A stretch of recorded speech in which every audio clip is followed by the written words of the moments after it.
All right, everybody, it's about 4 o'clock. I think I'm going to go ahead and get started. Hello and welcome. I hope that you guys are all doing well. And, when I was here on Tuesday, as you know, I would just come from an airplane and had been up at 3 o'clock in the morning. And so I was very tired. I don't know if it showed or not, but hopefully the class was okay. Well, due to an unfortunate set of events, I was also up last night at 3 o'clock in the morning. Oh, no.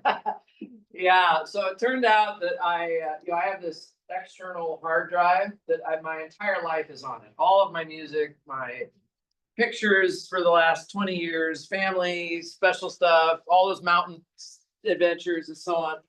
And I managed to drop it on the floor. When was that?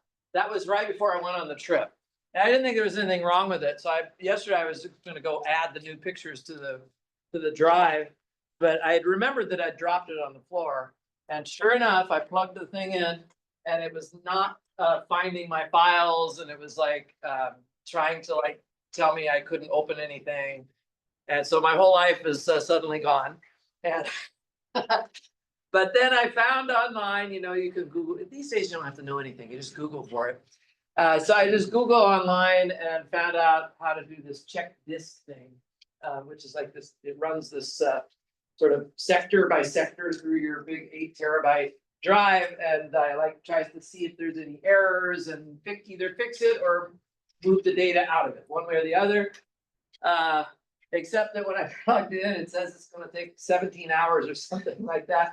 I plugged it in at dinner time, and it was barely doing anything for the longest time. And I stayed up so late last night, worrying about it. They said online that, once you start the process, you shouldn't stop it. If it's not done yet, you have to let it keep going.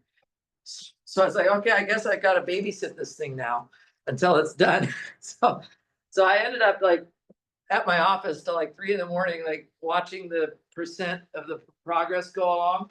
I finally got to a point where I could see it was actually making progress. And so I decided finally I could go home and get some sleep. But anyway, and then I came back in this morning and it had finished it, and I had been able to recover my stuff. So I'm very happy about that. I've also ordered another backup drive. I have all these backup drives already, but I need to get a new one that's bigger every time. So anyway, that's my story of stress that I've had for the last couple of days. But I'm going to forget all about that for 2 hours and talk about much more fun stuff, which is linear algebra. Yes, we have a busy week in front of us, and I've kind of got a reminder about that over here on the sideboard. First and foremost, there is a homework assignment due tonight. During the break, if you have questions on tonight's homework, you can come write them right up on that 6.1 line, because after the break, I'm going to answer some homework questions. But there's also an assignment due tomorrow night, and that's from section 5.1. Again, the numbering is screwed up here because I taught things a little bit out of order this time around. But if you have questions on that assignment, I will also entertain those tonight. So either one of those two sections, there's homework due tonight and tomorrow night. I have office hours tonight after my later class. So after 8 p.m., you can come into Zoom or in person and ask questions, or shoot me an email, whatever is best for you.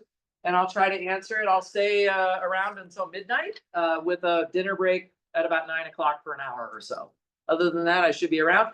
Tomorrow night, same story. I will be around Fullerton tomorrow. So if you have questions tomorrow when you're working on that other assignment, you can also ask those tomorrow if you aren't ready to ask them now.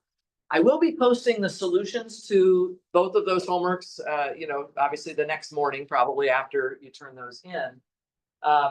Also, just a heads up, I'm going to be emailing you a extra credit quiz. I'll do that tomorrow. I want you to get the homework done first, but I'll send you an extra credit quiz. It will be due on Sunday night. So you'll have the weekend to work on it, and it'll have, I think, I haven't written it yet, but I'll probably make 3 questions again and just make them each worth 1 point. And it's going to cover basically all this stuff we've been going over that's kind of getting us ready for our midterm. That's the other thing to mention. Next week at this exact time is our second midterm. So I talked a little bit about the resources folder on Tuesday. There's sample exams waiting for you. There's a review session video waiting for you, and a review packet that kind of overviews the whole thing. Okay, so I'm mostly going to let you work through that review packet to whatever extent you want to. Of course, that's optional. Some of you might not need it as much as you look at the material. Maybe you feel okay with it as it is, but it's there for you as an optional thing to look at. Actually, we are going to mostly finish the material for the exam today, though. So my feeling is next Tuesday, we're probably going to do a couple of group works to practice the material. I'll probably, well, though there will be another homework assignment due on Tuesday. I'll take questions on that. But I think next Tuesday will be very nice. It'll be just mostly relaxing. We're not going to press too hard on doing a lot of new stuff. I'm not going to call it a full-blown review on Tuesday, but at least I think we'll be able to concentrate on trying to get you guys ready for the exam. That's mostly what I want to do on Tuesday. So anyhow, that's that'll be coming up next week. And I'll send you my usual weekend email with kind of an overview of everything as well. Anybody have any questions about the game plan here for the next week or so? Far so good? All right, fantastic. So yeah, during the break, feel free to add some questions up there. As I've been saying, guys, we're doing great in terms of like where we need to be at the end of week 8. I am so on top of things in terms of some semesters I'm like trying to catch up, but because you guys watch these extra credit videos for me, it really helps. That means that we can really stay up to par and do lots of examples and practice a lot, which is what we're going to do tonight as well. Okay. On the board here, I've reminded you what the axioms for an inner product are. Remember, this inner product is sort of our attempt to endow a vector space with kind of a geometric flavor, a geometry flavor, where we can talk about angles between vectors, or the length of vectors, or distances between different points or objects or vectors or whatever you might be talking about in a particular context. So the idea is that we associate with any two vectors a number. And that was the video you guys watched me really go into that in detail. Given any two vectors from whatever, it could be two matrices, it could be two functions, it could be two polynomials, you name it, right? Just take two vectors and it takes those vectors and just spits out a number, right? So everything you're seeing in these axioms here are really just numbers. One number equal to another number, one number equal to another number, right? That's really what this is. And these are just assumptions that are motivated by the traditional dot product, which is kind of if you had only one example of an inner product, that would be the one you would want to know, right? That you've seen in calculus even before this class, right? You learn about the dot product of two vectors, which gives you a number out of the two vectors, okay? So all we're doing here is we're trying to generalize that idea of a dot product into something that could be workable in any vector space, okay? And the mathematicians have said that as long as these 4 properties are true, actually it's really 5 properties. If you notice, the first property kind of has 2 parts to it. But anyway, if you have these properties true, then we're going to say by definition that it is a valid inner product. And so we can ask these kind of questions. I can give you a formula. I can say, is it a valid inner product? Okay.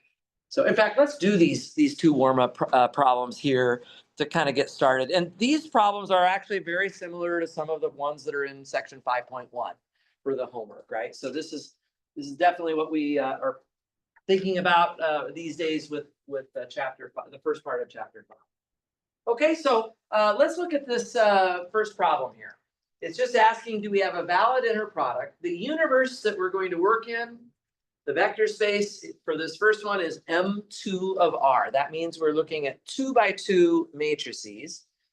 And this formula has been proposed to us. So you'll notice that the inner product of A and B, we're going to define it to be the determinant of A times B. So that's, of course, a number, and that's reasonable to have a number there. Just making sure I'm getting this recorded. So it makes sense that we have a number here because the inner product is supposed to spit out a number. The question really is, are the 4 axioms valid? Do they all work for this example, right? And to be honest with you, there's really the best thing you can do is just start at the top of the list and go down. And if you come to something that doesn't work, then it's not a valid inner product and you can stop, right? I usually recommend going in the order that you have here, unless it's really a very poorly constructed formula. Usually the later axioms are pretty good. Those are just, mostly just simple algebraic things that you can easily verify. The first one can sometimes be where there's a red flag. And so that's why I like to start with that one. So in the case of this example, so maybe I think I'm going to try to write the solution here. Hopefully I have enough room. In the case of this first example, if I want to check these axioms, right, that's really what we're asked to do here. We're really, in these 2 examples, guys, we're going to check these axioms. This is the whole point. And so on this first one, we're going to look at the first axiom here, axiom 1. So guys, obviously, if you want to do questions like this, you have to know the axioms. So please keep working on it. If you need to make some flashcards or whatever it takes to get this memorized, you do need to know those axioms for next week's midterm. So the first one just says that if I take the inner product of a vector with itself, in this case, that would look like a matrix. So I'd say inner product of A with itself. The question is that always going to be positive? Well, I can look into the way the formula would work, and instead of A times B, if it's the same matrix twice, it would just be A squared. And my question for you is this always at least 0? Does it satisfy the being at least 0 here?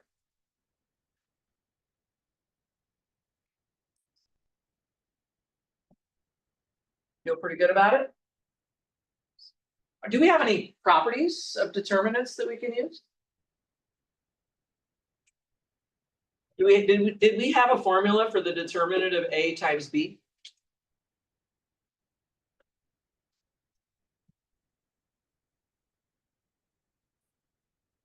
It's only been a couple chapters ago. Determinant of A times B, that was a nice formula, right? It's just the determinant of A times the determinant of B.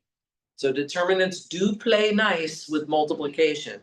If you're hesitating a little bit, maybe you're thinking about addition. Determinants don't play nice with addition. But here we're talking about multiplying, right? So the determinant of A times B is just the determinant of A times the determinant of B, which means that on this equation, it would literally just be the determinant of A twice, right? It's the determinant of A times the determinant of A. When I write it like that, now do we feel more confident that it will be at least 0? Is it greater than or equal to 0 when we square a number? For sure it is, right? We do know that. That is definitely greater than or equal to 0. So that kind of checks out. But before I go on to the second axiom, I want to take a quick look at the part in parentheses. Remember, I sort of suggested that this is almost like an axiom in and of itself. The question is, with this part in parentheses is, would there be a way of getting 0 for the answer without just having the 0 matrix? Or is the only way to get a determinant of 0 if I use the 0 matrix? Does that seem like that's going to be true? Is the only matrix that has a determinant of 0 the 0 matrix? Or could other matrices have a determinant of 0 as well? Yeah, there'd be other matrices, wouldn't there? This is making me very nervous right now. I don't think I believe the part in parentheses. I don't believe that second part works. Now, if I don't believe it works, I should probably try to give an example. I'm going to pick a matrix that's not the 0 matrix. I'm going to make a vector that's not just all 0. And I'm going to hopefully prove to you that nonetheless, its inner product with itself is 0. This is actually not that hard to do, right? So I'm going to look at the part in the parentheses by using an example, and I think I'm just going to write it over here. Let's pick, it's got to be a 2 by 2 matrix because that's the universe that we're working in. Can somebody give me a matrix? I'm going to let you guys choose. Give me a matrix that is not all zeros, but which has a determinant of 0. Yes. 1, 1, 1, 1. We could take that, right? We could take that. Now, if we take that matrix, that's obviously not the 0 vector. So we have a matrix that's not the 0 vector, but what happens when I take the inner product of this matrix with itself? Well, the formula tells me to take the determinant of this matrix times itself, right? So the determinant of A squared, if we actually square this matrix out, well, actually, I'm sorry, we can just use the same property here. So the determinant of A squared, I don't even know what it is, but it's just the determinant of A quantity squared, and everybody can look at the matrix A and tell me that the determinant of that is 0. AD minus BC, or a little 2 by 2. So look at that.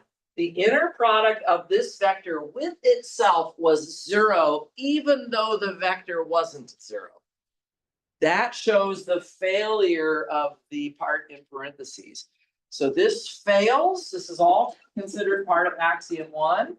This fails, and so the answer is no. Does it define a valid inner product?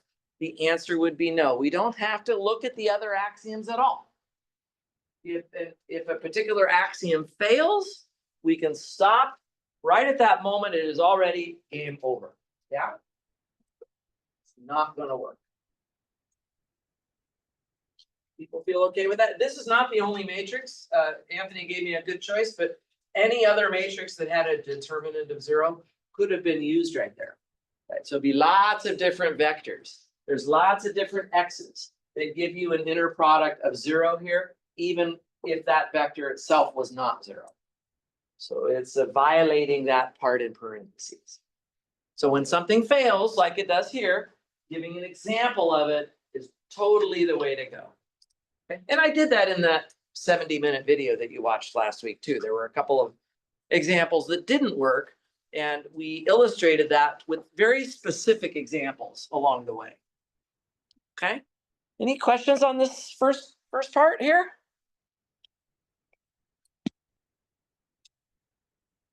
Okay, if not, let's look at the second one then.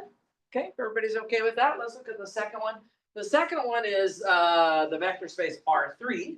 So I'm going to work in the universe of R3, and the inner product of 2 vectors, I've got to give you this formula, A1, A2, A3, inner product with B1, B2, B3, and here's the formula I'm going to use. A1 times B1 plus 5A2 times B2 plus A3 times B3. So you see, it's not quite the dot product that you're used to. Because of this middle term having a 5 in front of it, it's not actually your standard dot product. I think I mentioned previously that if you're working in Rn, and if they don't give you a formula at all for the inner product, if they don't give you this equation, you should assume that you're going to work with the standard dot product, okay? But on this example, I'm not doing that. I'm making a new formula all off the top of my head, right? And I'm just saying, hey, would this have worked? Would this have worked? So it's a little bit of a different formula. There's nothing that says there can only be one inner product on a vector space. Right? You can have many, many different things that might work. Let's see if this one works. Let's check it out. Let's look at the first axiom again. I'll start with axiom 1. So for axiom 1, just like before, we're going to take the inner product of the same vector twice. So that would be A1, A2, A3 with A1, A2, A3. We put the same vector in both slots. For the first axiom, that's always the way that we would start off. And what I'm going to do is just use the formula that was given to me to try to calculate this then. So this is going to be where it says A1, B1. Now that would be A1 squared. right? And then we have plus 5 times what was A2, B2, but that's now going to be A2 squared. And then we add to that A3 times A3, which is A3 squared. And so the first question I have for you is, would that answer that we just wrote down be greater than or equal to 0?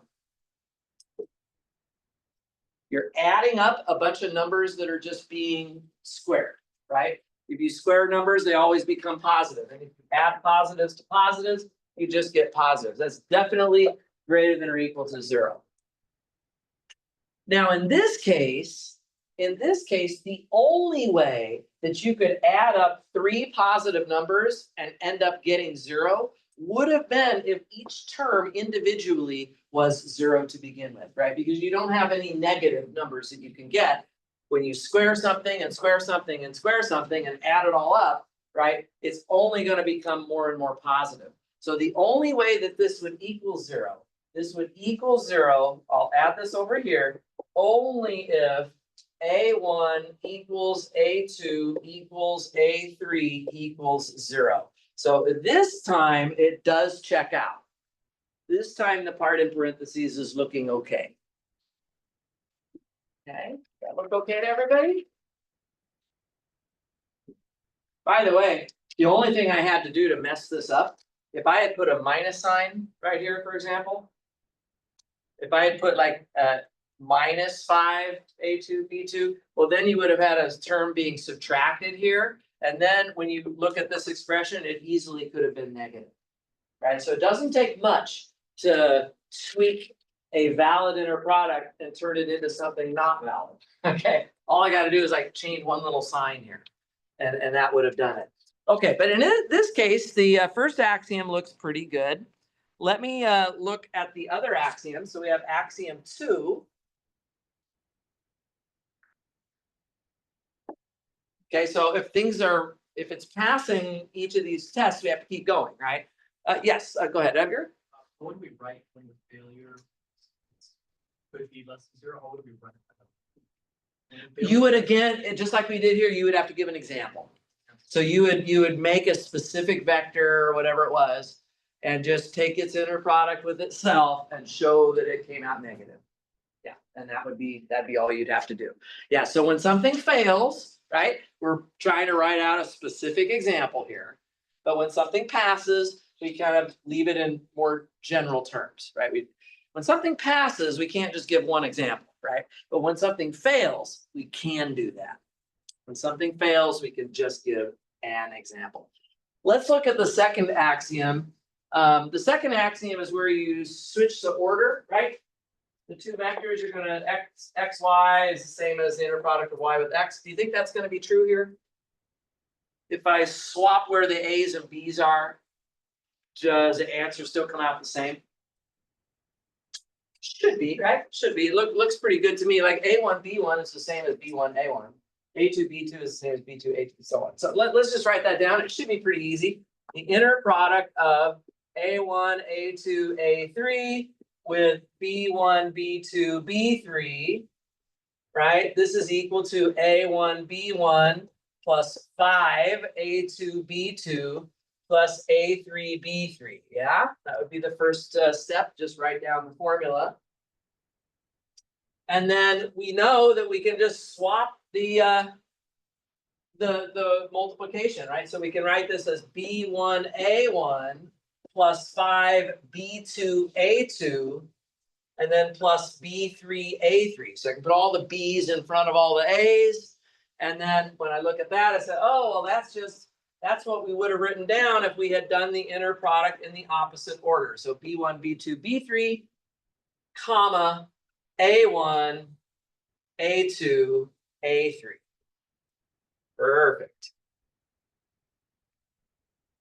By the way, did you guys notice how I borrowed the sort of headline that I kept emphasizing about checking linear transformations?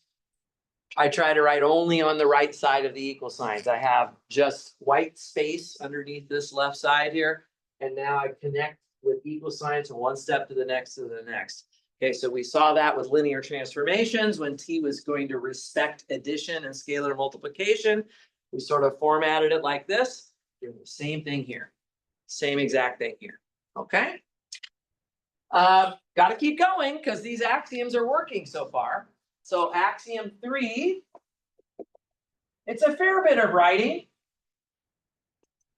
What I might do if I was going to put this on a test is I might give you 1 or 2 axioms to check. I might not ask you to do the whole thing because it takes a while and you kind of get the idea after a while. But let's look at the third axiom. The third axiom is the one about pulling a constant out. You see it over there, the C in the first slot. So there's the inner product of C times the vector A1, A2, A3, comma, B1, B2, B3. Okay, so it would be like this. And again, I'm going to try to format it with equal signs over here on the right side. And as long as it seems like it's going to work, we'll keep pressing forward with this. In order to actually calculate the inner product of 2 vectors, I have to have this vector simplified and this vector simplified. Really, to do that, I should first multiply the C into the individual slots of that first vector. So it's going to look like CA1, comma, CA2, comma, CA3. And I'm going to inner product that with B1, B2, and B3. Okay, so this is the vector that we would have at this point. All right, and now I have, I have basically what I need.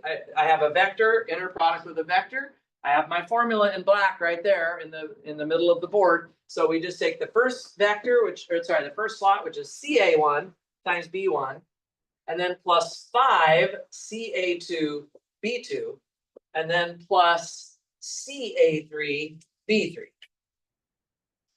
Okay, so just using the formula in black, this is what we would have.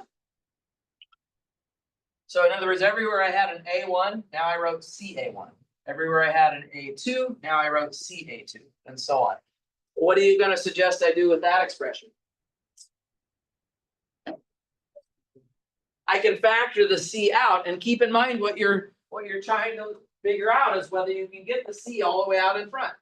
That's what this axiom says. So it would be a natural thing to try would be to get this C totally factored out.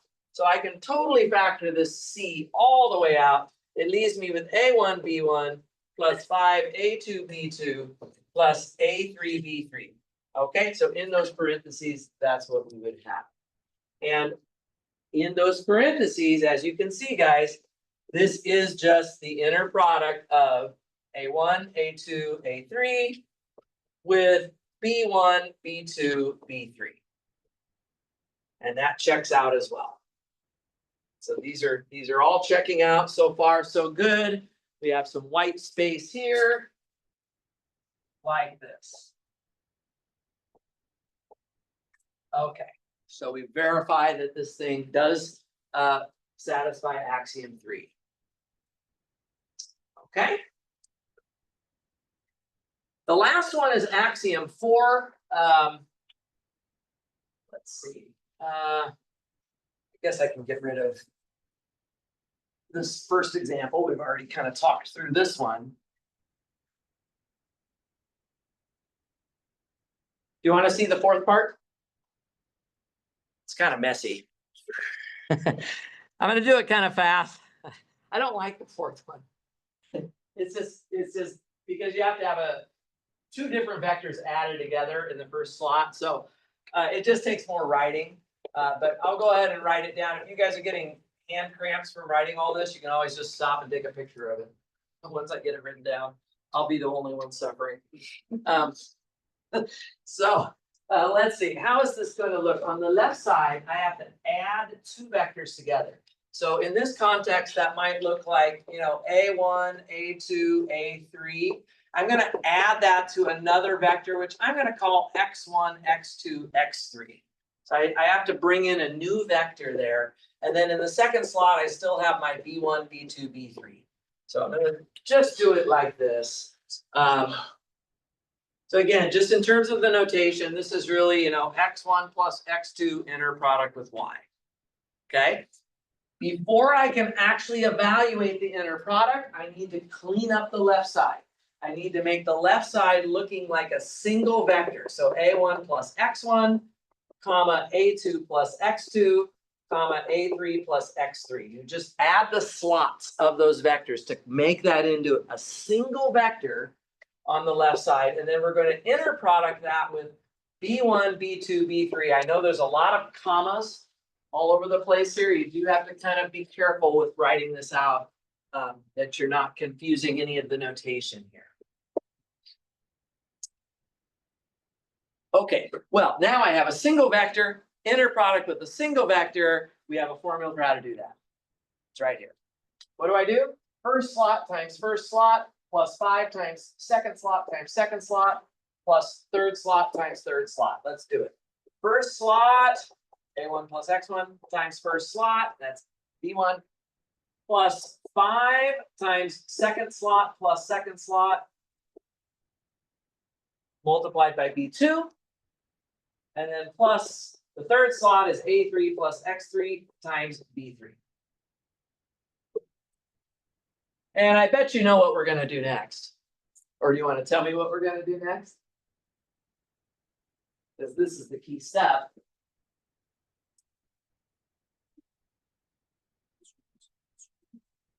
Say again?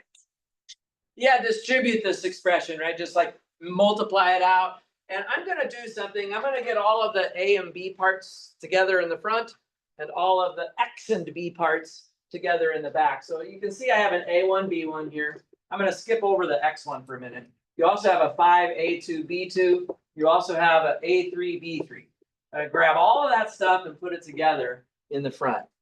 And then I skipped over everything that had X's in it. So I'm going to come back and put in the X1, B1, the 5x2, b2, and the x3, b3. So I've just basically foiled it out and done a little rearranging. And now I'm in great shape because this just becomes the inner product of a1, a2, a3 with b1, b2, b3 plus the inner product of x1, x2, x3 with, again, b1, b2, b3.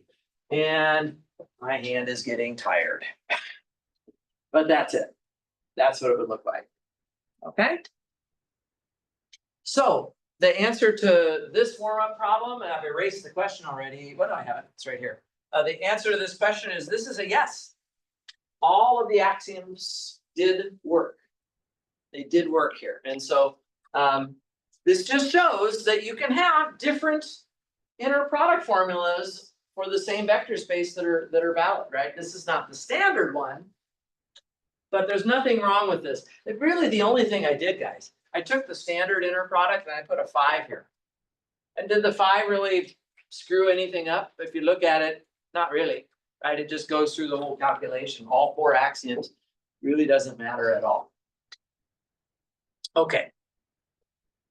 What do you guys think? Everybody all right with that? Yeah, Marissa. What's the situation where the axiom 3 would fail? Because if you multiply A and C, can't you always just take it out? That's your intuition. Your intuition is just, oh, I can always factor constants out of expressions. But you actually have to use the formula given to be able to do that. Let me think of an example. It's hard to come up with good examples that fail these other axioms. It's usually the first one that fails. Let me, I'll stew over that during our 10-minute break. Okay, that's a real good question. Yeah, I'm sure we can come up with one, but it might take me a minute. Okay, let's do another warm-up problem then. Am I erasing too soon? Sorry about that if I caught anybody too soon on that. It's the beauty of having these recordings now. Can you imagine how it used to be? We had no recordings of anything and just had to get it all right in class. Nowadays we have videos for everything. I love it. Let's do another warm-up problem. I keep talking about how the inner product is really introducing geometry into our vector spaces. So let's do a real geometry idea here, guys. I would like to prove the triangle inequality. So there's some geometry for you. The triangle inequality, I'm gonna write down what this says. The triangle inequality just says that if you take the norm of, let's say, v plus w, if you have a couple of vectors v and w, and you wanna take the norm of v plus w, that should be less than or equal to the norm of v plus the norm of w. And you definitely might have seen this before in calculus. But you would have been looking at it in R3 or R2, right? You would have been looking at it in a very familiar Euclidean space. I am now saying that this is for all v and w in any vector space V, as long as it's an inner product space. Right, so it could be the one we just did. That example we just did, that was a valid inner product. If you're in a valid inner product space, this is always true. And I think it's kind of a nice one. And I'm asking you to prove something, so it's kind of abstract, I guess you could say. The way I'm going to do this is I'm actually going to square the left side. So I'm going to take the v plus w norm and I'm going to square it. Let's see, by the way, do we remember the norm? Let me just get this up here again. The norm of a vector was the square root of the inner product of that vector with itself. That was one of our definitions. Okay, so if I square a norm, like I'm doing here, that would effectively just get rid of the radical. So just keep this in mind. I see sometimes students have a little bit of confusion about this. If I want to take the inner product of a vector with itself, it's the same as the norm of the vector squared, right? So in this case, I've got the norm of this vector squared, so it is just the inner product of v plus w with v plus w. By the way, before I get any further into the bland algebra manipulation of this, I probably should just draw you a picture. You know, so that you kind of understand what this is saying. If you have a vector v and you want to add that to another vector w, the way you physically would have added vectors together in your calculus class or your physics class is just head to tail. V plus w would be right here. Okay, so here's v, here's w. Guys, you do this probably in your statics and dynamics classes too. You draw these, what are those diagrams called? Free body diagrams. Yeah, you draw those with all the forces and stuff, and you start adding them together. You get pictures like this sometimes.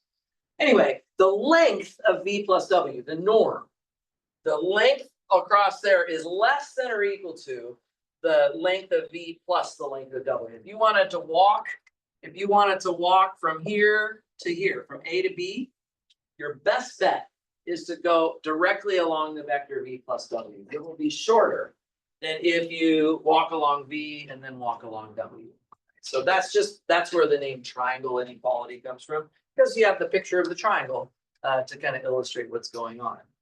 Now, of course, this picture isn't really valid if I'm working in a vector space of matrices or polynomials or functions, something that's not, that if it's a universe that you don't usually visualize things in, then the actual triangle isn't going to be there. But sort of from an abstract perspective, we can still kind of appreciate this picture. Okay, but yeah, when it comes down to it, I am drawing this picture in 2D, in R2. But this is not R2. The vector space here is any vector space that has been equipped with an inner product. Yeah.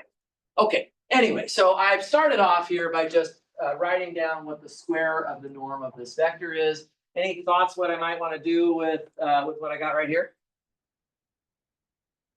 Inner product of v plus w with v plus w. Anthony? You can use axiom 4. Yeah, I can use the axioms here, right? There's an axiom that tells me what to do with addition. So if I have two things added together, I can split them apart. And it turns out you can do that in both slots. my video, I showed that actually. I won't do that here. I'll just go ahead and totally expand this out. But the point is, you can totally break this into 4 terms. So the inner product of V with V plus the inner product of V with W plus the inner product of W with V plus the inner product of W with W. Yeah, something like that.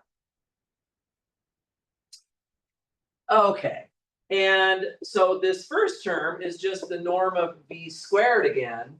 And then in the middle, we have 2 times the inner product of V with W. Remember that you can, if you switch the order of V and W, you don't change the value. So you can take these 2 middle terms and just combine them. And then the last term is just the norm squared of W. Right. And it turns out that now I'm gonna get the less than or equal to. You can see ultimately we can't have equal signs forever. There's gonna be a less than or equal to here. Is everybody with me so far though? I'm just using the axioms over there, right? So that allows me to FOIL this thing out. And then the first and last terms are just squares of the norms of V and W again, right? Which is nice because ultimately I do need to see the norms of V and W individually in my expression. Now I'm going to do a little step here that I'm going to put an asterisk on because I have to explain it, and I'm going to explain it in a minute. But I'm going to leave the first term the same, and I'm going to leave the last term the same. But in the middle, I'm going to replace this middle term with something that I know is bigger than what it currently is. And that is, I can replace this with 2 times the norm of V times the norm of W. So that's a little asterisk.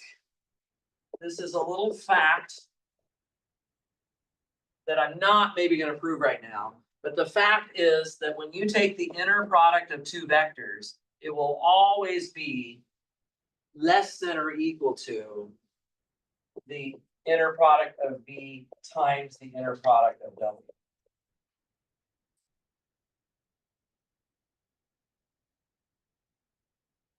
In fact, it's even true if you take the absolute value of the left side.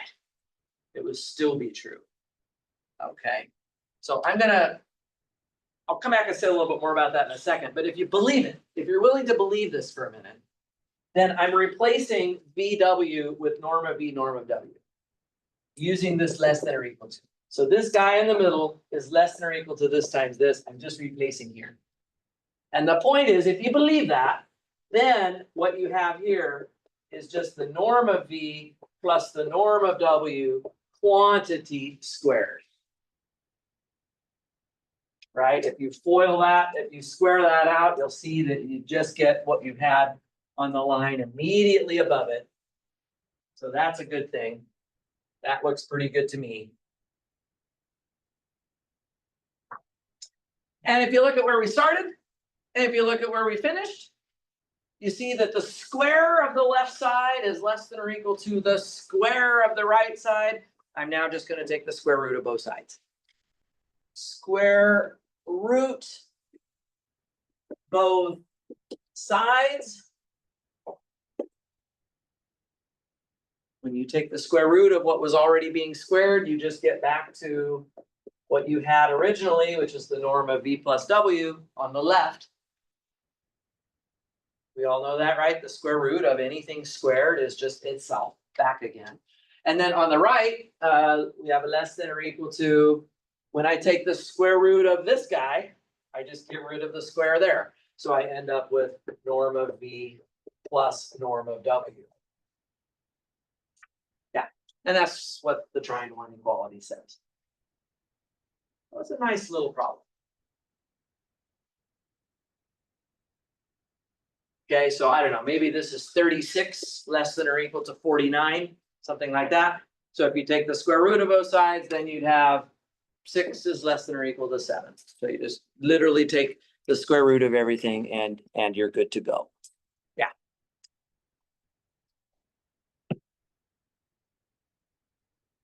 This all relies on this fact, though. You have to trust me here. This is proved in the book. And I'm not gonna do it now. I think I'm gonna leave, this is not something I'm really gonna hold you responsible for, other than to say that this had better be true. This had better be true. You know why? You know why that better be true? Because we defined an angle, and this you do need to know. The angle between two vectors is the inner product of those two vectors divided by their norms. Can the cosine value ever be more than 1? Think about the cosine function that you learned about in calculus. What values does the cosine have? Say again? From not 0 to 1. Say it again? -1 to 1, right? The values of cosine range between -1 to 1. They're definitely not more than 1, right? If this numerator could be bigger than this denominator, if that could happen, we would really be in trouble here. Because we'd be saying, wait a minute, the cosine of theta is equal to 2 or 3 or 4? No, that's impossible, right? This fraction has to be less than 1. That means the denominator had better be bigger than the numerator. Okay, so this fact is kind of very important to making sure that that even makes sense. All right, so this is proof by importance. If it wasn't true, the whole rest of our theory would crumble to the ground. I'll have to show you guys my list of proof techniques one of these days. I have a whole handout of stuff like this. It's got to be true. If it's false, then the whole theory crashes down. I love it. No, so anyway, yeah, we'll just take this as a given. Take that kind of as a freebie. All right, I'm gonna actually do one more warm-up problem, if that's okay. All right, one more warm-up problem here, number 3, because I like this one too. By the way, this next and final warm-up problem is going to be more about this stuff with orthogonal sets and vectors here. So just want to get it highlighted in the recap here. Remember, we talked about orthogonal vectors last time. I did it kind of at the end of class. A set of vectors is orthogonal if any two of them have an inner product of 0. Okay, and if in addition, all of the vectors are unit vectors, then our set is orthonormal. Okay, so this is a pretty easy concept. You have to have an inner product in place for these words to even make sense. See it right here. So if you're not in an inner product space, you're not going to ask whether the vectors that you're playing with are orthogonal or not. It only makes sense in this context. So here's number 3, guys. Is S equal to the set? I'm going to give you 2 matrices. 1, 2, and then -3, 2. So it's a 2 by 2 matrix. 1 and 2, and then -3 and 2. And then the second vector is 0 and -1. And 2 and 4. Is that set an orthogonal set in M2 of R?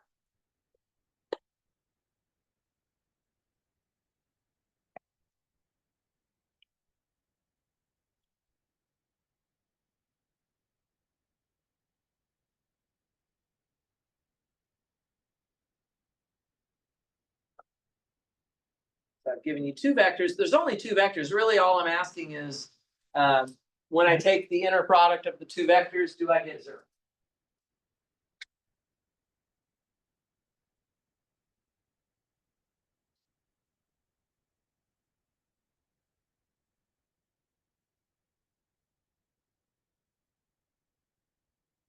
Well, if you're looking a little dazed and confused about the question, that's because you should be looking that way. I am playing games with you here.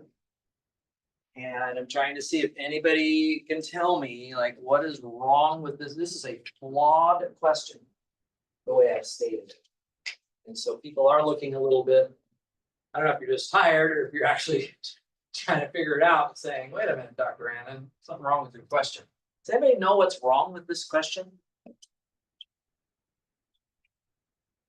If you gave me this question, if you came down to my office hours and you said, can you tell me the answer to this question? I would look at you funny as well. I'd be like, I don't know how to answer that question. Why don't I know how to answer this question? What's missing here? What have I not given you that you would have to decide if some vectors are orthogonal to each other? Edgar? Inner product. An inner product formula. I didn't give you one here. Now in Rn, if I do that, you're just gonna fall back on what? The standard dot product. Okay, so if I don't give you a inner product in Rn, you're gonna know what to do. Okay, that means I'm gonna just work with the standard inner product. But this is not Rn. This is 2 by 2 matrices. There's a billion different inner products that possibly could be okay to work with, and they haven't told us which one to work with. And so if they haven't told us the formula, then how are we supposed to calculate anything? We can't. So I have to add a little bit more here, use the inner products. I'm gonna give you a formula now, okay? And the formula I'm gonna give you is, A1, A2, A3, A4. I'll just write my first matrix like that. And then the second matrix is B1, B2, and then B3 and B4, okay? By the way, I won't play these games with you, obviously, on a quiz or on a test, but I thought during my lecture, I could just sort of see if anybody noticed anything wrong here. So I have to give you this, right? And here's what I'm gonna give you. I'm not gonna make it anything too crazy. Just A1, B1, plus A2, B2, plus A3, B3, plus A4, B4. I actually think that's one of the ones from the homework, from 5.1. I think there's a homework problem on that to show that this is a valid inner product, okay? We're gonna just take it on faith for right now that this is a valid inner product, and I wanna use it to answer that question at the top of the board. Easy to do that now. Now the problem becomes very easy. Is this an orthogonal set? Well, I just have to think of this as V1, right? My first matrix is V1, my second matrix is V2, and I'm just gonna calculate the inner product of V1 with V2 using the formula that we were just given. So for the solution, I'll put the solution right here. I'm gonna take the inner product of 1, 2, -3, 2 with 0, -1, 2, and 4. I think everybody would be pretty capable of calculating this. All you gotta do is follow the formula here, right? So 1 times 0, I'll just write out the terms. 1 times 0 plus 2 times -1, which is -2, plus -3 times 2, which is -6, plus 2 times 4, which is 8. Does this add up to 0?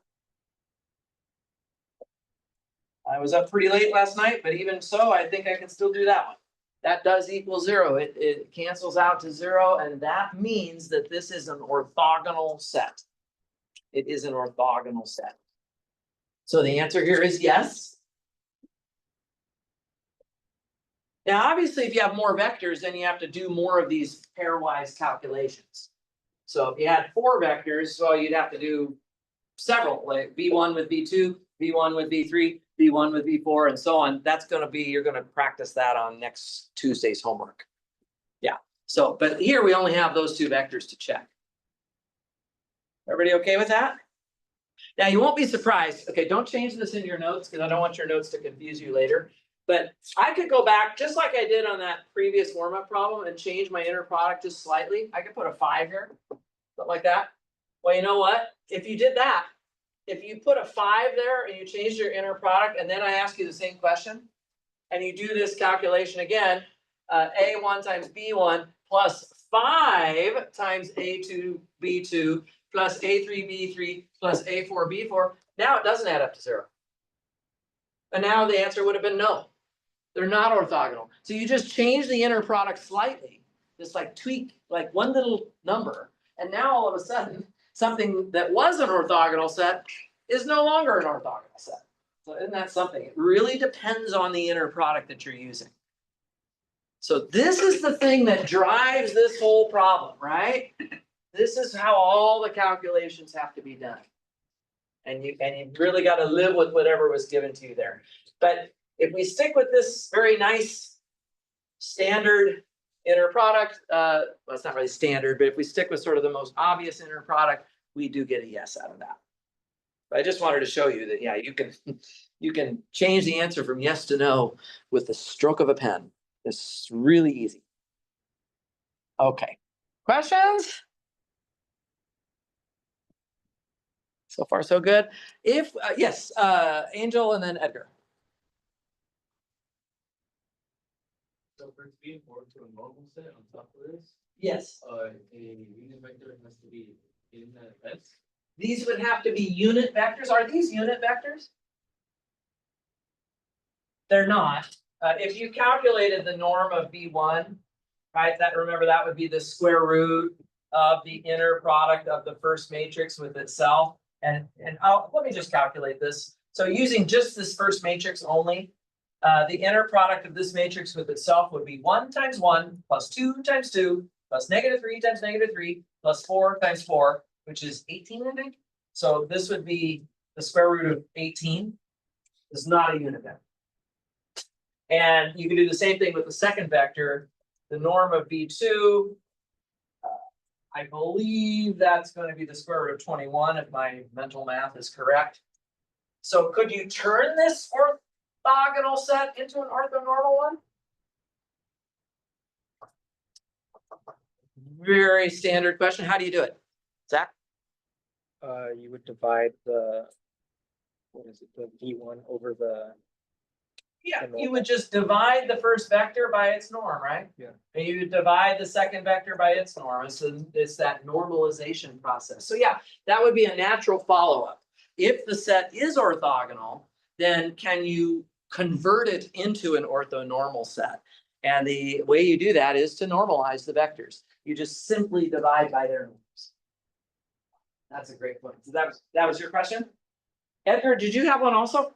Yeah, does the vector space M2 have a standard set way that R does? You mean a standard inner product? Inner product. Not necessarily. No, I mean, if I had to, if somebody, pressed me on it, I'd probably say this is it. But it wouldn't be considered standard. Yeah, there really isn't a standard one, but that would be the most natural one. Because this one kind of looks like a dot product in a way, right? A1 times B1 plus A2 times B2. It's just that the vectors are not in Rn. But in some sense, that would be the most natural one. Yeah, good point. All right, you guys are asking great questions. I feel like you're doing okay with this. Am I right? Or are you guys just really good fakers? Hopefully you're getting it. If not, you got lots of time to ask me questions later, okay? I want to do, before we take a break, I want to do one more quick little concept here. And then we'll take our little 10-minute hiatus. But first things first, I've talked about orthogonal sets, but then I want to put it together with chapter 4, where we were looking at bases. You want to find a basis for a vector space. Well, what if you want to get greedy and go after an orthogonal basis or an orthonormal basis? So I'm going to add just a little bit of notes here, and then we'll do one example before we take a little break. Okay, so definition here. An orthogonal.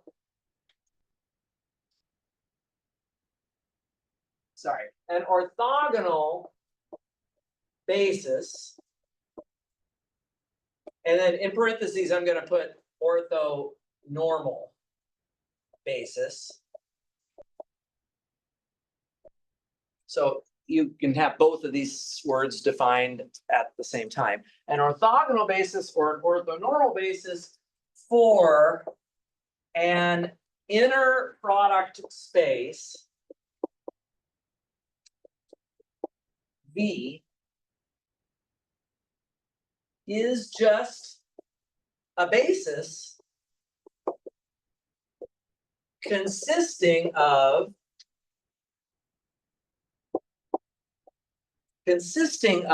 an orthogonal, and again in parentheses I'll write orthonormal set. Okay. Yeah, so basically, it's not a surprising definition. If I want to talk about what an orthogonal basis is, it should just be a basis whose vectors are all orthogonal, right? So like in this example that we just did over here, this set is an orthogonal set. We said yes, but it's not an orthogonal basis for M2 of R. Why not, by the way? Why is this not going to be a basis for M2 of R?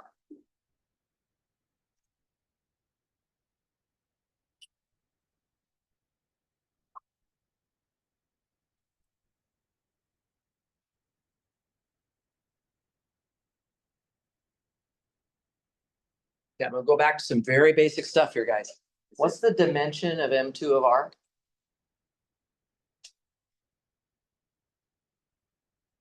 Anybody? 4, right? The dimension of Mn of R is n squared. Those are those numbers you're supposed to know cold, right? So the dimension of M2 of R is 4. How many vectors did I give you? 2. 2. 1, 2. It's the wrong number of vectors, right? K does not equal the dimension of V. It's not enough vectors, in fact, so we actually know that they don't span M2 of R. They cannot span M2 of R. They might be Li, but they cannot span M2 of R, so they're not a basis. They are an orthogonal set, but they're not an orthogonal basis. Okay, so just maybe just as a remark, I'll just point that out. In example 3 above, S is an orthogonal set, but not an orthogonal basis. Since K is equal to 2, but the dimension of V is equal to 4. So the dimension of the vector space does not match up with how many vectors you were given, so they can't be a basis. They can be an orthogonal set, that's fine, but they're not going to be a basis. Let's do one example to practice something where we do have an orthogonal basis. Is everybody okay with this remark? Questions on that? Just want to make sure. So this is tying back into chapter 4, right? We're reviewing this concept of a basis again. So here's an example. Is the set, or let me call it S again, sorry. S is going to be the set here. S is equal to the set of 1, comma, the square root of 3 times 2x minus 1. Is that set an orthonormal basis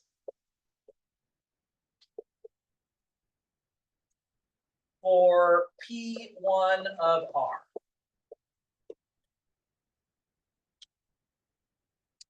So this is yes or no again. Is it an orthonormal basis? So that means it would have to be a basis, and it would have to be an orthogonal set, and all of the vectors would have to be unit vectors. There's quite a bit here that this would require. Okay. So the first thing I want to know from anybody is, can somebody tell me what is wrong with my question the way I have asked it so far? One more time. There's no equation for the inner product again, right? I'm not going to play these games with you, of course, normally, but I should give you, just like I did here, I have to give you the formula for what to use. So let me write it down. I'm going to use the formula. This time I'm going to write inner product of F with G to represent these polynomials. And I'm going to use an integral. And you saw me do this example in the video. It's a really important example. It's probably the second most important example of an inner product behind the standard dot product, right? This is the second most important one. You do an integration of the product of the two functions. So I'm going to use the integral from 0 to 1 of f of x, g of x dx. Okay, so let's start working this out. First question is, let's just see if we can figure out if it's even a basis. So before I get into the geometry of this set, I just want to know, do you think these two vectors will be a basis for P1 of R?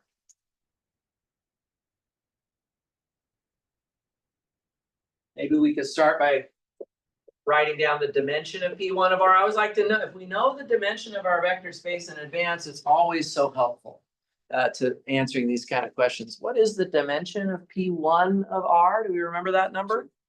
It is 2, right? It is 2. Okay, and how many vectors did they give us? 2. Okay, so that's what I usually call K. So K is equal to 2. So it's at least it's the right number of vectors. Does that mean it's a basis for sure? No, what it means, if you remember from the chart that we drew about a week and a half ago, if K matches the dimension, then it's both or neither, right? It will be Li and a spanning set, or it will be neither Li nor a spanning set. So do we think this is going to be thumbs up or thumbs down here? Looking at these two, I could put them in a matrix and do a bunch of calculation, but let's just see if we can figure it out without doing it. Is there any thoughts about whether these vectors are going to be a both or a neither? Do you have an idea, Anthony? Since there's only two vectors, all of them would be for one to be in the combination, the other to be scared multiple of the other. Okay, so I'm not sure everybody could hear that, but this guy's doing his homework and getting his studying done. When you only have two vectors, right? They will be Li as long as they are not scalar multiples of each other. And I cannot take 1 and multiply it by a scalar, which is a number, and get the other vector. These are not scalar multiples. There's only 2 of them, so they have to be Li. So I'm just going to note that S is Li since the two given vectors are not scalar multiples.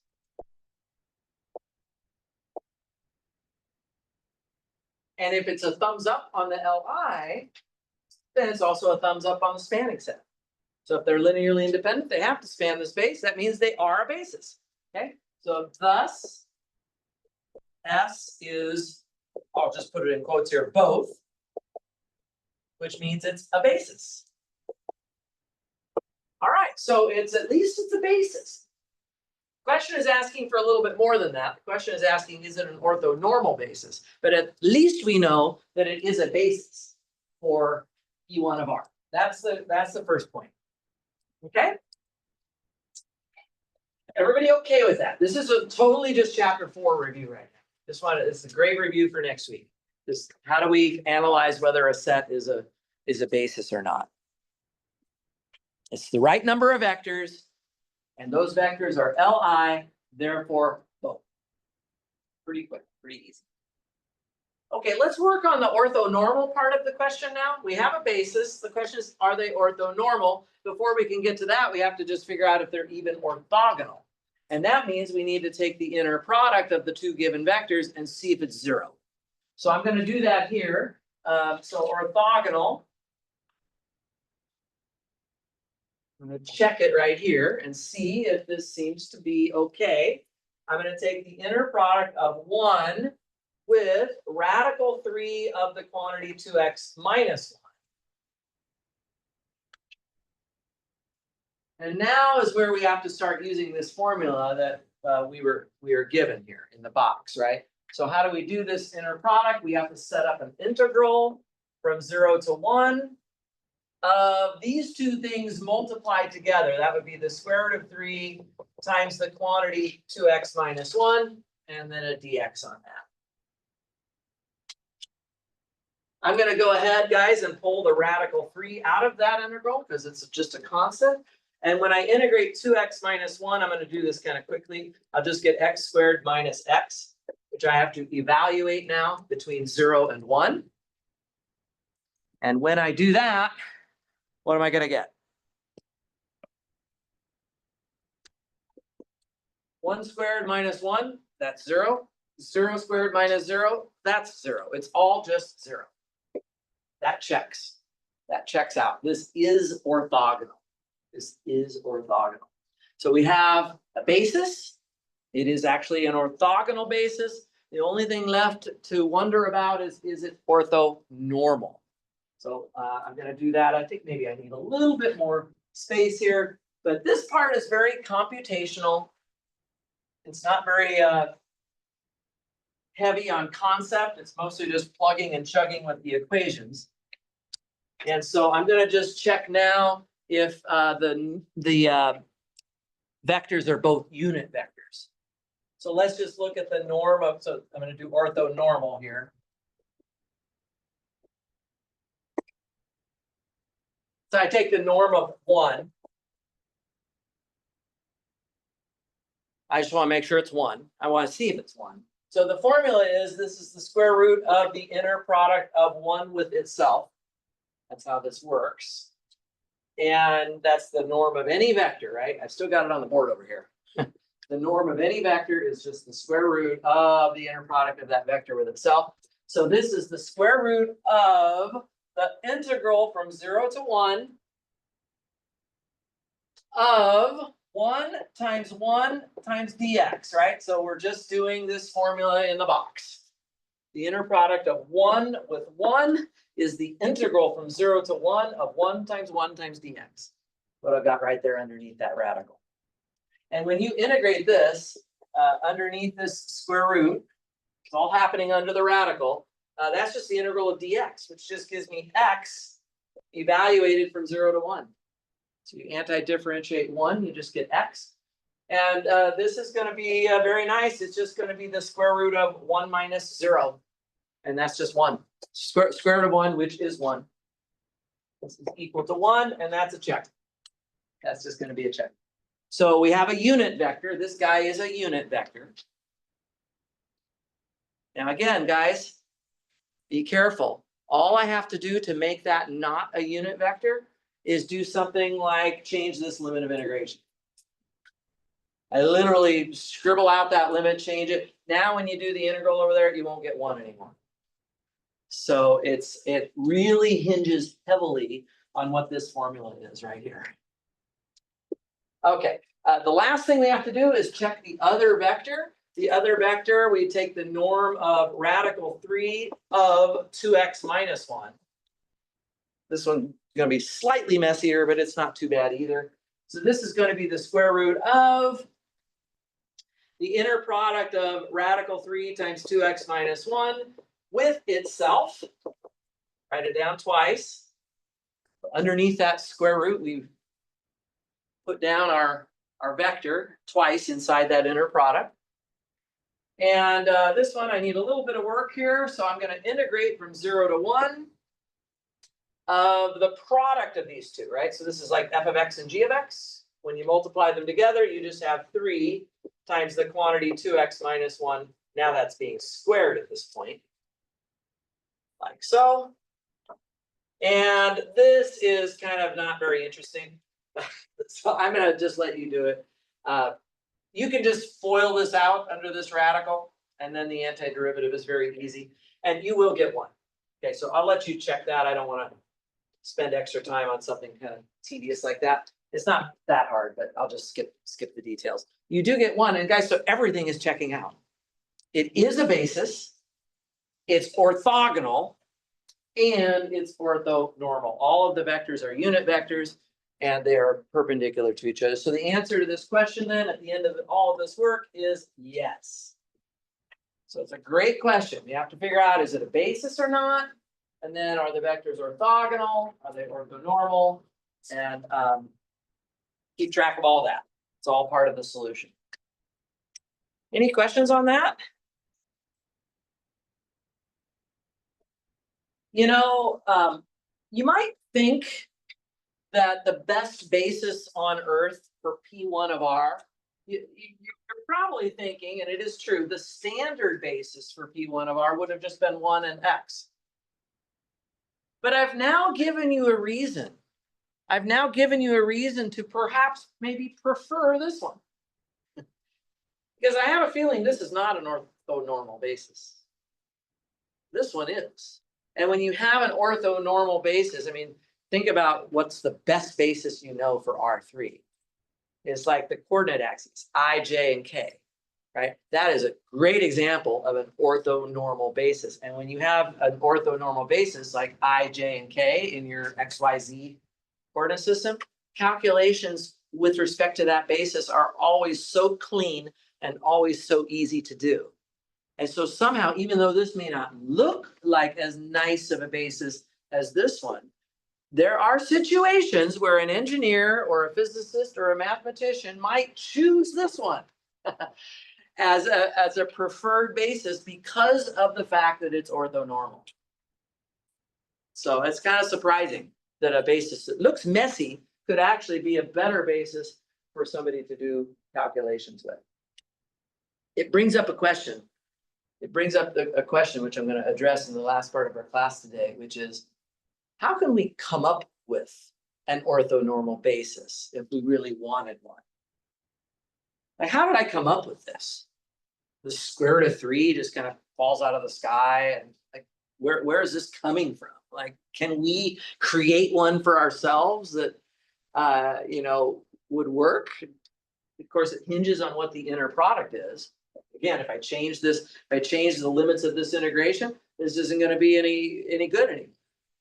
So it is a reasonable question is, okay, given the inner product that we are sort of stuck working with, is there a way for us to produce a nice basis like this, an orthonormal one, or maybe even just an orthogonal one, that we could then use to do all of whatever our engineering project is or our physics project or whatever, right? So I want to talk about that a little bit, but I'm going to give you 10 minutes to kind of ponder that, think about that. Also, during the 10 minutes that we're going to take a break, if you have questions about either of these two homework assignments that's coming up tonight and tomorrow night, this is your chance to throw them on the sideboard. I'll also be around for office hours, of course, later, but if you want me to give you some pointers now, throw them on the board there during the next 10 minutes. And I'll be back with you at 25 after.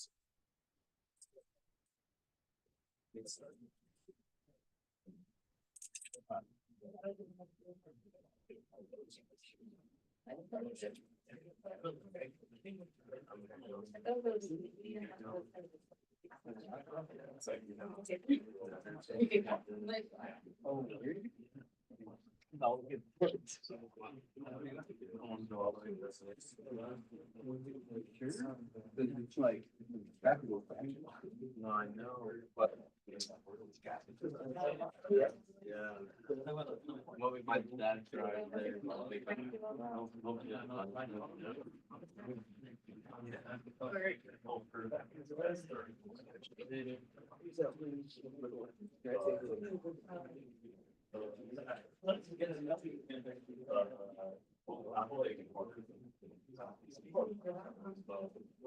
So you're done. Yeah.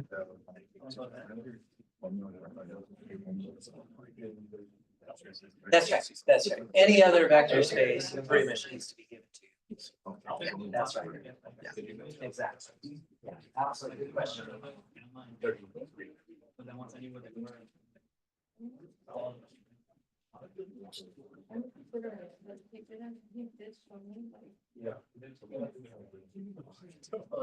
It's not my writing.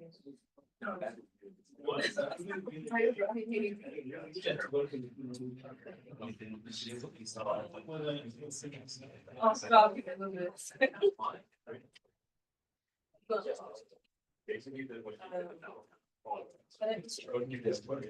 Yeah, like I have this is it. Yes. Yes.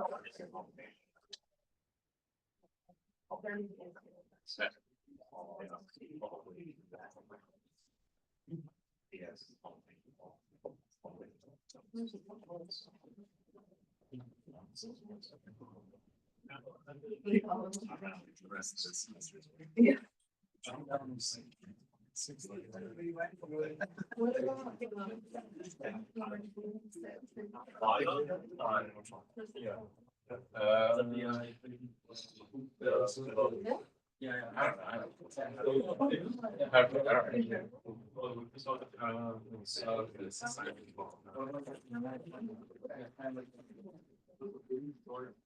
Yeah. And I went this way. Yeah.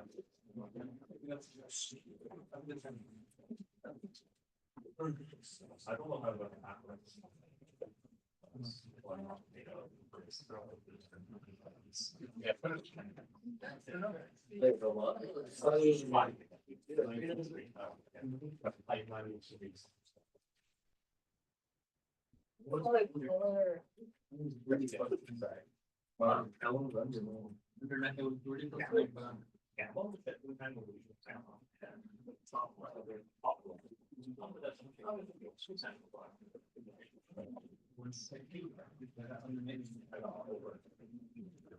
But that was good.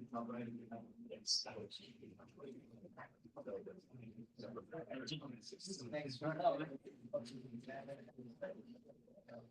This one. This one. It was how we go into this war. I'm ready for a weekend. Can you mention it? You can't just. I think.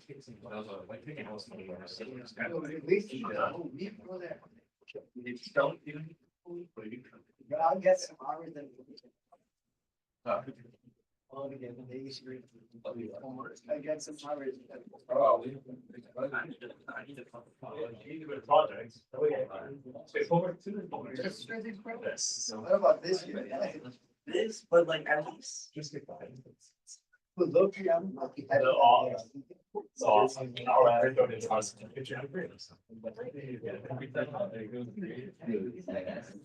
How much do you go for the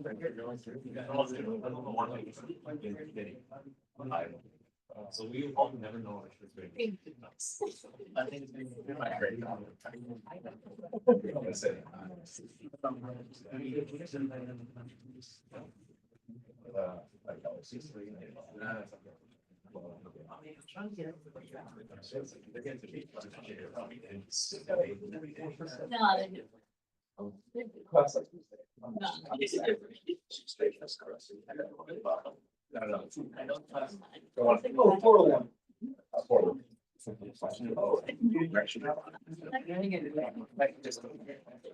No, that'd be okay.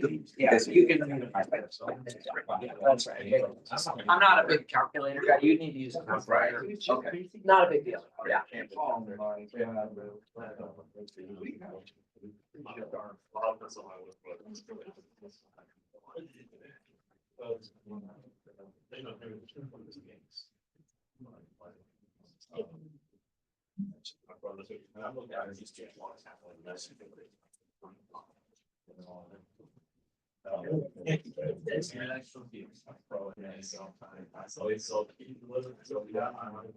Yeah,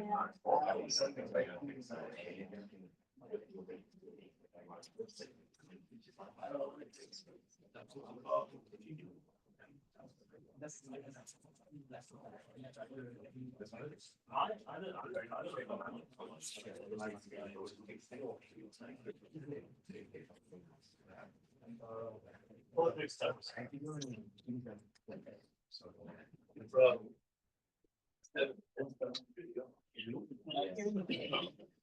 This is the person I talked about hard with.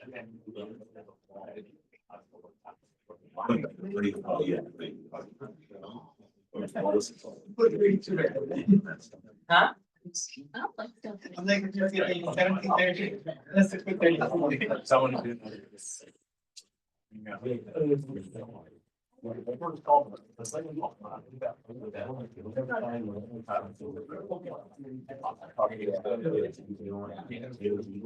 I love it. You know, I love the.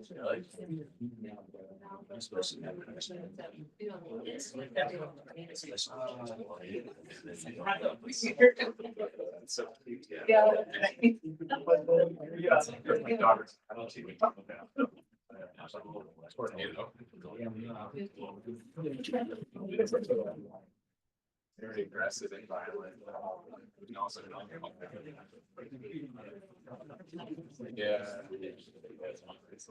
It's like. So it goes, not basically, right to the table. It's like, it's, 6 months. Oh, yeah. I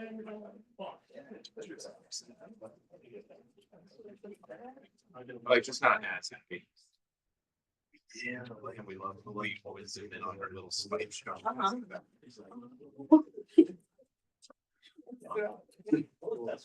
call her my little spike.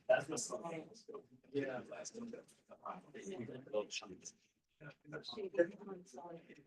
Yeah. Like everything. Carrots. Banana. Potato. Rice.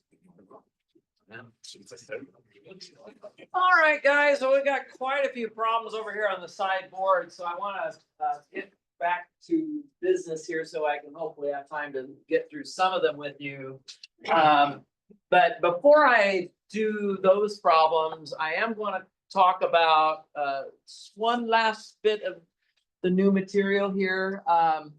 And that is, how do we actually create an orthogonal or an orthonormal basis for a vector space? We maybe don't have one ahead of time. How do we come up with a good one to work with? So this is really what's discussed in section 5.3, and there is a process that we're going to explain in a minute. Okay, so I'd like to go through this first. It shouldn't take very long. I hope to have some time to look at some of these questions as well. But let's just start with kind of a big picture of how this is going to look. You're going to start off with some vectors, let's say v1, v2, and so on up to vn. And I want you to think of that as being any basis for v. So you start with any basis at all. And that's kind of the starting point of this conversation. So you have to come up with a basis in the first place. And then what we're going to try to figure out how to do is how to replace that basis with another basis. And I'm going to use W's for this. By the way, the notation I'm using is a little different than the book in this particular section. So I recommend getting some notes on this.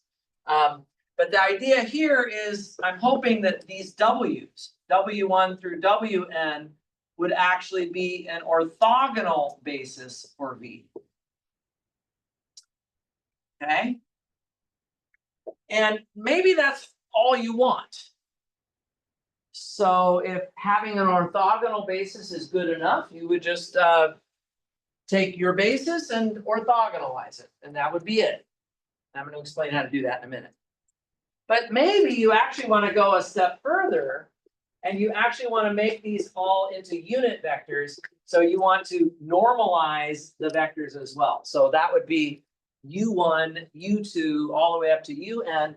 And this would be called an orthonormal basis for V. So maybe that's what you actually want to have. So you have to be very clear about what you're trying to come up with. And in your case, when you're taking my exam, you need to read the questions very carefully. Am I asking for an orthogonal basis, or am I asking for an orthonormal basis? This last part here, we sort of know how to do this. This is what we've talked about in the video that I made, where we do something called normalization. If I have vectors that are already orthogonal and all I want to do is turn them into unit vectors, we've seen this a couple times already. The idea is that you form that unit vector by just taking your original vector. So ui would just be wi divided by the norm of wi. So that's kind of self-explanatory. That part of it is not surprising. You would have done this even in Calc 3, taking vectors and shrinking them down to be unit vectors. Okay, so you just divide by the norms. So I'm not going to talk so much about this side of the diagram right now because this is something pretty standard. We've looked at some examples already. But what is not as clear, and which you probably have not seen before, is how do you orthogonalize a set of vectors? So that is what I'm going to look at right here. I'm going to orthogonalize these vectors, and there is a process for doing this. And the name of this process, it's named after two mathematicians that both get credit for it. It's called the Gram-Schmidt process. We sort of hyphenate their names, and this is the Gram-Schmidt process. And in your notes, you might just say see below, because I'm about to show you below exactly how this process works. So I'm about to give you another tool, guys, for working in an inner product space. The Gram-Schmidt process is very easy. You just have to make sure you're using it on the right questions. How do you know when to use this process? Well, you're going to use this process if you are seeking to find an orthogonal basis for something, or even an orthonormal one. Because if you start with a basis and you want to orthonormalize it, you need to orthogonalize it first and then normalize that. So it kind of goes in this order. By the way, if you take the original vectors and you decide to normalize them first, so you make these into unit vectors first and then you want to orthogonalize them, guess what? Then you'll have to re-normalize the new vectors that you got after orthogonalizing them. Don't do that. Okay, so you should always normalize at the end. That's the last thing you do, is the normalizing. And again, you only do that if they're asking you for an orthonormal set. If the question's just asking for an orthogonal basis for something, then you don't even play with the right side of this schematic. You just work on the left side. Okay, well, let me just explain this Gram-Schmidt process here. Like I said, it's a very straightforward process. And how do you take these V's and turn them into the W's? Well, here's what you do. You start off really easy, and W1, you just assign that to be the same thing that V1 was.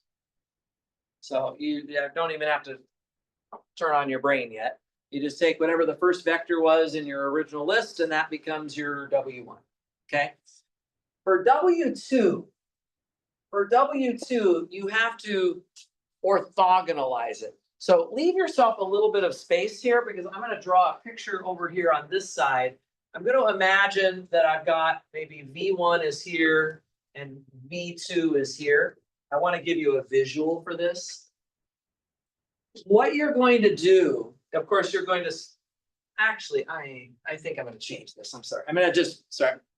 I'm just going to call the one down here V1 and call this one V2. It'll work a little easier for the way I've got it drawn. Let's do it this way. Okay. I've already told you that V1 is just going to become W1. That's just the assignment that you're going to make. The question is, how do you get W2? Well, what you're going to do is you're going to replace V2 with W2. And what is W2? W2 is just going to be replacing V2 with this perpendicular vector right here. I'm going to draw it in blue. That's going to be W2, and this is going to be perpendicular to W1. Remember, you're trying to come up with an orthogonal set. So the W2 and the W1 should be perpendicular to each other. Now, of course, I'm drawing pictures of all this as if that would always make sense. We all know better than that, right? If this is a vector space of polynomials, we won't literally have pictures to draw, but this is giving you the intuition that you really need to have behind this idea. Now, the way you figure out what W2 is, the way you actually solve for W2 is you draw this red vector here that I'm about to draw onto this picture. And I'm gonna call that the projection of V2 along W1. Okay, and then how do we actually get this thing figured out? So would you guys agree that that blue vector W2 is really just the same thing as taking the black vector V2 and then subtracting the red vector from it? So if I subtract the projection vector, projection of V2 along W1, so this is called the projection of V2 along W1. And we have a right triangle here.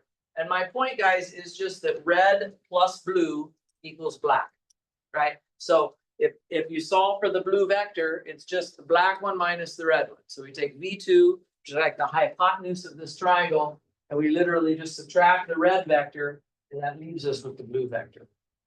Okay? But the question now is going to be, what is the, well, I know what V2 is because it's given to me. It's given to me in the original basis, but you might wonder, well, what is this red vector going to be? In order to figure out what that red vector is, I'm actually going to introduce the angle here. I'm going to label theta on my picture. And I think you guys would all agree with me that the length of that projection vector, so if I wanted to know what the magnitude of the projection vector is, I could use a little trig to figure that out. Isn't this just the cosine of theta times the hypotenuse? You guys are doing a lot of trig in your engineering, I'm sure. So if you just take this right triangle, if you take the hypotenuse and multiply by cosine of theta, you're going to get the red part. Yeah, for sure you're going to get that red part. So guys, this red thing is just, it is just the length of V2 times the cosine of theta. Oh, but I know what the cosine of theta is. We had a formula for it. It's not on the board at the moment, but I think we all remember how to do the cosine of an angle in the inner product space, right? We take the inner product of the two vectors, which in this moment is V2 and W1. I'm projecting V2 on W1. So I take the inner product of those, and then I divide by the norm of V2 as well as the norm of W1. Now, what I've written down right there is the length of the red vector. It's not the red vector itself, but it's the length of the red vector. You with me? I take the length of the hypotenuse and I multiply it by the cosine of theta, which I've substituted in here. Now I can go one step further with this, guys, because you see the norms of V2s cancel. So this just becomes the inner product of V2 with W1 divided by the norm of W1. Just like that. And that is a number. Let's just be clear, right? The inner product of two vectors is a number. I'm dividing it by the length of a vector, which is a number. This is a number. It is exactly how long this vector is. But I don't want to subtract a number. If I subtracted a number from a vector, I'd get red penned really quick by my professor, right? Can't do that. You can't take a vector and subtract a number from it. I need to actually subtract the vector from it. So the question is, what is that going to be? Well, I'm going to come back over here now. I'm going to put down my V2. I've got that number there. Let me just put that in. So the number, so for a moment, I'm going to do something illegal, which is to just put a number here. But the way I'm going to turn this into a vector, my friends, the way I'm going to turn it into a vector is I'm going to take this vector. Okay, guys, take a look. See the vector W1? I'm going to shrink it down to a unit vector. I know how to do that. I take W1, I divide by the norm of W1. I'm gonna take W1, I'm gonna shrink it down to being a unit vector. It still points in the same direction, but now it has a length of 1. And then I'm gonna stretch it back out to be the right length, which is what this scalar does to it. So you started with W1. You shrunk it down to be a unit vector by dividing by its length. And then you stretched it back out to be whatever the correct length of that vector was, which is what we calculated over here. This would be the correct expression. And I'm going to clean that up. I'm going to clean that up and give you the formula now for W2. W2 is V2 minus, I'm going to gather up all of the scalars into the front of this subtracted piece. Inner product of V2 with W1 divided by the norm of W1 squared times W1. And that is W2. So let me start putting some boxes here. I've got W1 and I've got W2. Any questions so far?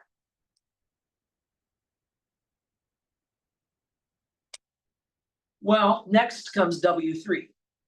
Unless you don't, I mean, if you only have 2 vectors, then you're already done. We've seen some examples today where there's just been 2 vectors. If there was a 3rd vector, then we would need to solve for W3 as well. And I'm going to just give you the formula this time. It follows the same pattern of what we've already been deriving, so I don't feel like it's so helpful to just repeat this all again. So W3, guys, would simply be V3 minus, and I'm going to be subtracting now, the inner product of V3 with W1 divided by the norm of W1 squared times W1. And then minus another term, this one is the inner product of V3 with W2 divided by the norm of W2 squared times W2. Let's put that into a box as well. That would be the formula for W3.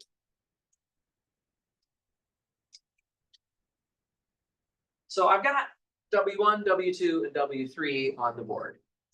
And this is derived in a very similar manner to how I derived W2. It's just a little more complicated because you have this one extra term here. Are you willing to take my word for this one?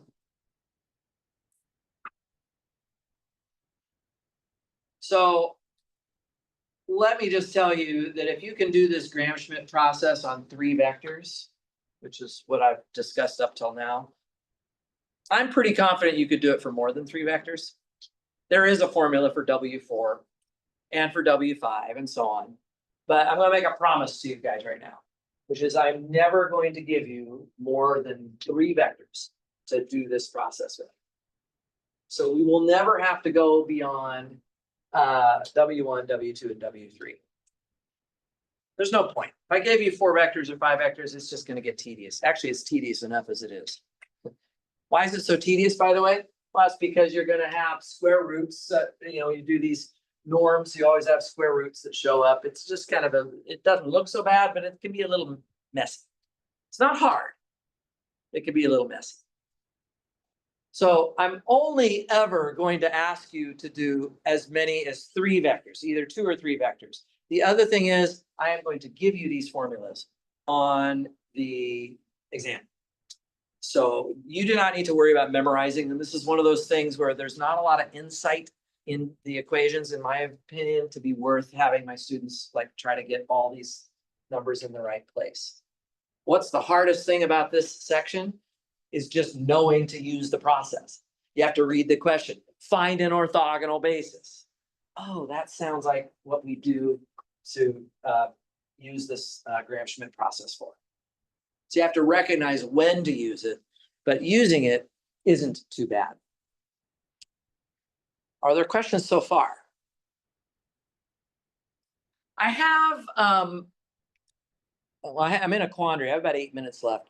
I could either do an example of this right now and then not be able to answer any of those homework questions, or I could answer the homework questions. I think I'm going to answer the homework questions and send you a video. I actually already made a video. It's less than 10 minutes. If you need to see me solve a couple of examples of this 3-vector Gram-Schmidt process, I'll have a video and I'll email it to you tonight. One of them is just in RN with the standard inner product. And then I also have an example with polynomials. So you can see how this looks if you're using polynomials. I think I'll have you do that. This is the stuff that's on next Tuesday's homework. So you will need to watch that video. But it's very short. It's not a very long video and I think it's 8 minutes. It's pretty short. And I think you can figure this out pretty easily. It's mostly just calculations. I think I'm gonna leave it at that. What I'd rather do with this, is that okay? Okay, great. If that's okay, I'd like to take the 7 minutes we have right now and try and knock out at least some of these problems that are over here on the sideboard. I'm gonna start with chapter 6, actually. Actually, for 5.1, let me just, I'm gonna come over here for a second. Just so you guys know, I did a couple of these already in that 17-minute video. So number 17 and number 30, they were actually examples I used pretty much verbatim. Examples that are in the video. 36 is like the second warm-up problem that we did tonight, which was the, so just similar, I'll just say similar to the triangle inequality one. But actually, it's even a little easier than that. So just, I may not get back to 5.1 tonight. We spent a lot of time on chapter 5 this evening. So if you need help with any of those that I circled, of course, I'll be happy to help you with them. But that triangle inequality example is all, you're doing all the same stuff. It's all the same stuff. So let's go to chapter 6. Chapter 6 is the linear transformations, which we haven't really talked about tonight, but certainly we have gone over this in pretty good detail. Let me start with, I'm going to start with one that I know I can do really quickly. 6.1, number 31. I'm going to go a little bit out of order here, guys, so you have to make sure you submit it in order. Okay. 31, they give you a transformation from P2 of R to P2 of R. And they tell you that it's linear. So this is given, I'm just kind of writing down the question. And then they tell you that T of 1 is X plus 1. And then they tell you that T of X is X squared minus 1. And then they tell you that T of X squared is 3X plus 2. And what this problem is asking you to do, they're asking you to find T of any quadratic polynomial input whatsoever. So they want to know what is T of ax squared plus bx plus c. Okay, that's the question. We're assuming that it's linear. That means it respects addition and scalar multiplication. Specifically, it therefore respects all linear combinations. So can somebody tell me what I want to do here?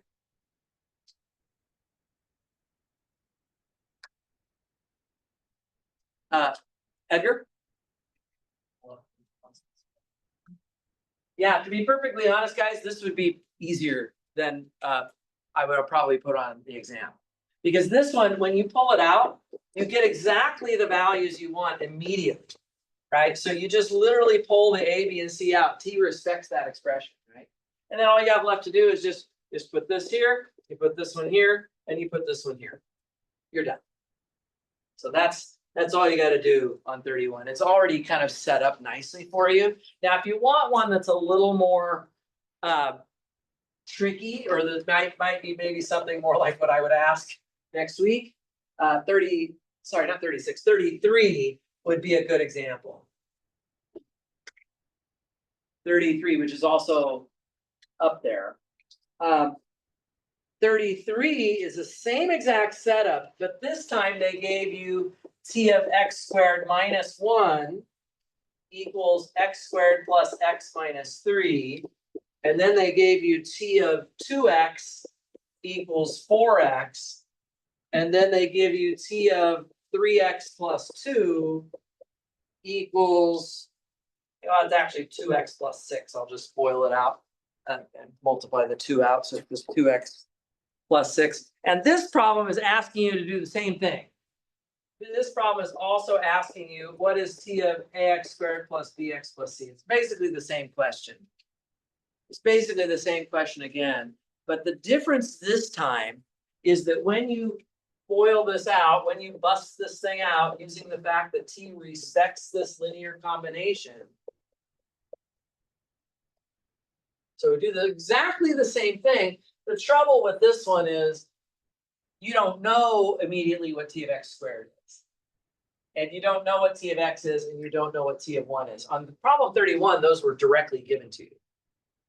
But here, we need to take a moment to figure out what they are. We actually have to figure out what they are. So, does anybody have a idea how to play this game? Where we want to kind of start with this problem?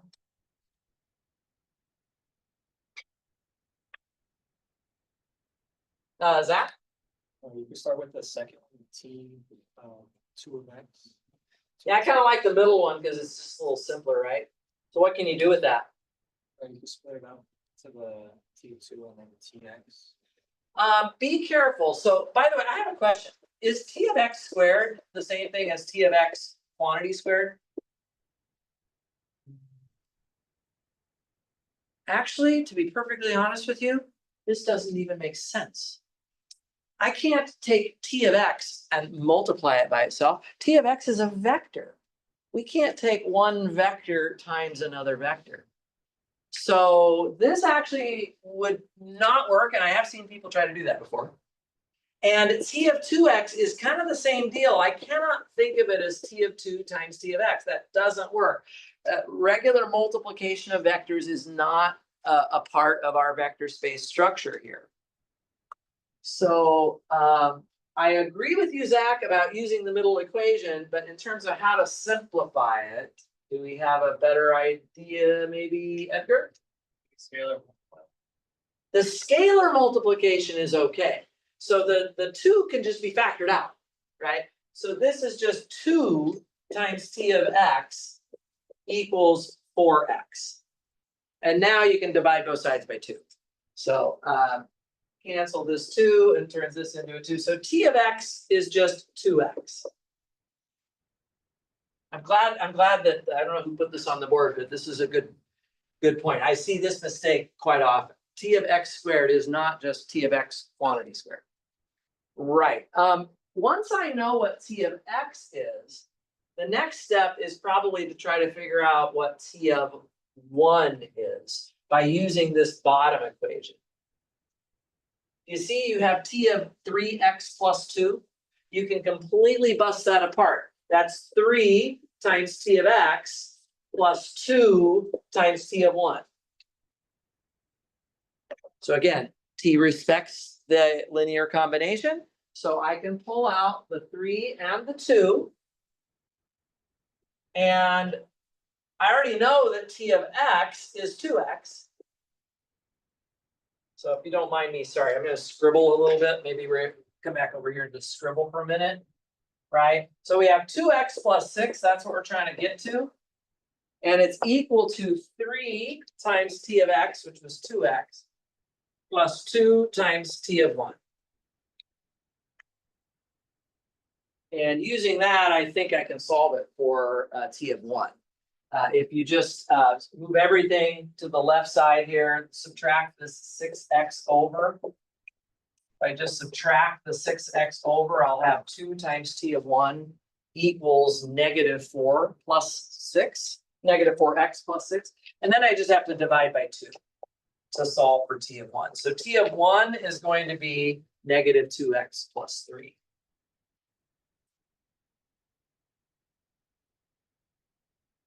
Okay, and then last but not least, what is T of x squared?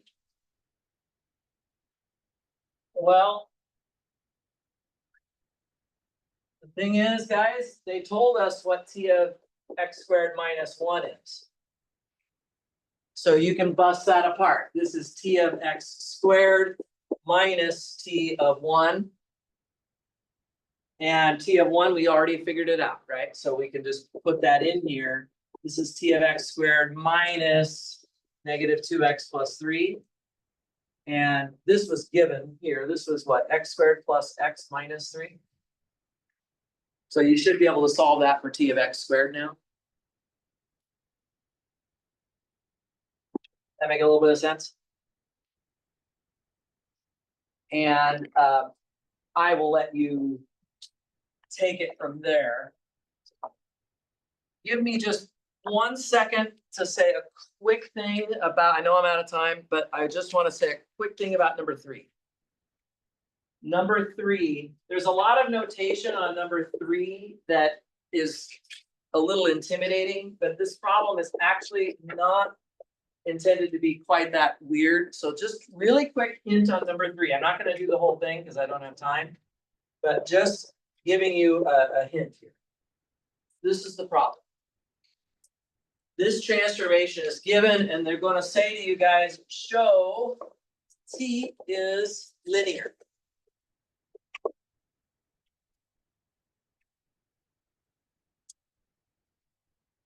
So you just have to show that it respects addition and scalar multiplication. I just want to be really clear for the addition. So respects addition, just so I just want to make sure you have the notation and have it set up correctly. You're going to want to start off with 2 vectors inside of that transformation, and I might call them y1 and y2, or you can call them f and g, whatever you want to call them. I probably wouldn't use x's because the x's are like the variables of these functions. But you literally just do this, and everywhere you see the y, you're just going to replace it with y1 plus y2. So you just go through the motions of this. It takes a little bit of writing out. Everywhere you had a y, you're going to put y1 plus y2. And then remember, derivatives respect addition and scalars. So you can bust this apart and put all the y1 stuff in front and all the y2 stuff in the back and get it split into 2 different parts. So you eventually you'll get t of y1 plus t of y2. So it's not hard. It's just a quick step or 2 and you'll have it.